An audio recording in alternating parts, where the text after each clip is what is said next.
दर्शन news.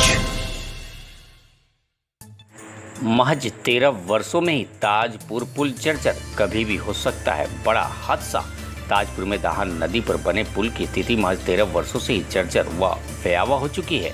पुल में जगह जगह दरारें पड़ जाने के कारण वर्षों पहले जिला के वरीय अधिकारियों के निर्देश पर सुरक्षा की दृष्टि से विभाग द्वारा पुल पर बड़े वाहनों के आगमन पर रोक लगा दी गई थी और साथ ही पुल के दोनों तरफ बैरिकेडिंग कर दिया गया था। लेकिन पुल के निर्माण या मरम्मती की दिशा में विभाग द्वारा अब तक कोई कदम नहीं उठाया गया है। वहीं अब बड़े वाहनों के आवागमन पर रोक लगने से ताजपुर से सिवान के लिए चलने वाले बड़े वाहन अब नहीं जा सकते हैं, जिससे क्षेत्रीय लोगों में काफ़ी आक्रोश है। बताते चले कि पहले इसी पुल के रास्ते बड़े वाहन भी जाया करते थे, लेकिन अब बड़ी वाहनों पर रोक के चलते कुछ दिनों तक नहीं जा पाते थे। लेकिन अब स्थिति और भी अधिक भयावह हो चुकी है।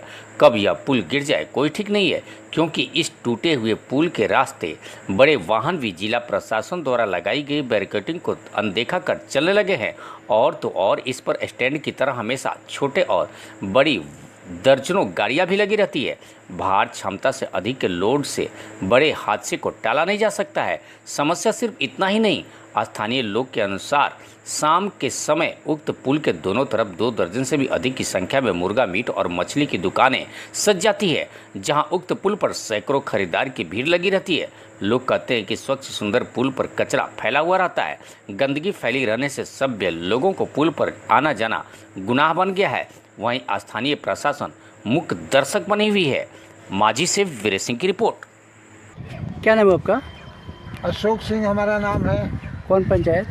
ताजपुर पंचायत। बताइए समस्या क्या है? समस्या ये है जो देखिए 2010 में बना है ये पुल, अभी ये टूट चुका है। सैकड़ों बरस का वो ब्रिटिश का बनाया हुआ वो पुल है, वो जेव कहते हैं।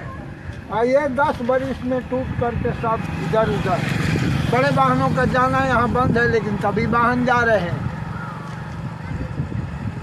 तब इस संदर्भ में आप लोग कहीं कहे हैं? कहीं नहीं, हम लोग कहाँ कहें, कोई विभागीय आदमी आ नहीं रहा है। बोलिए, क्या नाम है आपका? मेरा नाम हुआ रामकृष्ण सिंह और मैं माझी प्रखंड का 2006 से 2016 तक उप प्रमुख का दायित्व का हमने निर्वहन किया।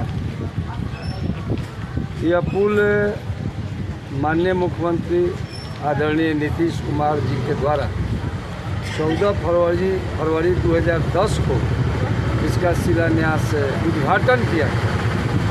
और उद्घाटन के कुछ ही महीनों के बाद इस पुल के 5वें पिलर और बीच में जो बीम होता है उसमें दरारें आ गई, वो बीम टूट गया। इसके संबंध में कई बार संबंधित पीडब्ल्यूडी विभाग के अधिकारियों को इससे अवगत कराया गया और पीडब्ल्यूडी के अधिकारियों के द्वारा इस पुल को भारी वाहन आवागमन से रोक के लिए ये देखिए ये पिलर लोहे का गाटर लोगों ने गाड़ा है। लेकिन एक दिन 14 चक्का वाला जो ट्रक होता है भारी वाहन लेकर के आया और वो तोड़ करके आज 2 महीना से ये तोड़ करके आगे चला गया। पुनः इस पर भारी वाहन का आवागमन शुरू हो गया है। कभी भी कोई अप्रिय दुर्घटना घट सकती है, क्योंकि बेरोक टोक ओवरलोडेड बालू और गुठनी मैरमा को जोड़ने वाला यह पुल है। यदि और इस पुल को अविलंब एक दूसरा पुल का निर्माण हो, ताकि यहाँ से वहाँ तक लिंक, छपरा और सिवान का लिंक बना रहे, उत्तर प्रदेश और बिहार का लिंक बना रहे। यही मेरा कहना है। कौन सा नदी है ये नदी आपका दहा नदी प्राचीन नदी है। इसको इतिहास में कहा गया कि यह बाण सरई है, लक्ष्मण के बाण से निकली हुई है। लेकिन यहाँ इस नदी का नाम दहा नदी है, जो गोपालगंज के सासा मूसा चंवर से सिवान, गोपालगंज और छपरा के इलाके होते हुए सरजू नदी में जा के मिलन करती है और लंबी दूरी पड़ जाता है। और नदी कल हमको लगा कि इस नदी के अथी के लिए उद्धार के लिए एक आंदोलन चला है। लोगों ने गोपालगंज से आए हुए लोगों ने हमको बताया कि हम लोग उद्गम स्थान से सरजू नदी के इस नदी के मिलन स्थान तक आए हैं और सरकार को इससे अवगत कराएंगे कि इस नदी जो इसका तल भर गया है और बरसात के दिनों में अगल बगल के गाँव में यह विकराल रूप ले लेता है और बाढ़ का कारण बन जाता है। इसलिए इस नदी का भी जीर्णोद्धार हो, उत्खनन हो, ताकि पानी आवागमन में कोई अवरोध पैदा नहीं हो। Thank you. माने भारी वाहन का आना जाना 24 घंटा शुरू है। कभी भी कोई दुर्घटना हो सकती है और बहुत बड़ा हादसे का कारण यह पुल बन सकता है, जिससे सरकार की भी बदनामी होगी और क्षेत्र के तमाम अधिकारी पदाधिकारी भी इस पर बेनकाब हो जाएंगे। पुल बनने के क्रम में बहुत ही घटिया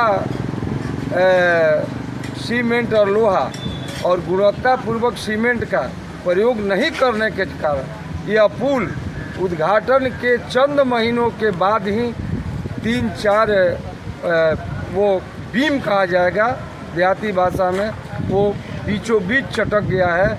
आज तो आप देखने से लगेगा, कोई भी अधिकारी पदाधिकारी आकर के देख सकता है कि वह बीम टूट करके और एक दूसरे से 1 इंच 1.5 इंच अलग हो गया है और लोहे का वो कील दिखाई दे रहा है, लोहे का छड़ दिखाई दे रहा है। जिस दिन लोहे का छड़ वो टूटेगा भारी वाहन के बोझ से दब करके, उस दिन बहुत बड़ी हादसा हो सकती है, इसमें कोई दो राय नहीं है। और हमारे पथ निर्माण विभाग के तमाम भी पदाधिकारी माने तेल डाल करके सोए हैं, किसी में भी जागृति नहीं है कि भारी वाहन के आवागमन से इस पुल पर रोका जाए।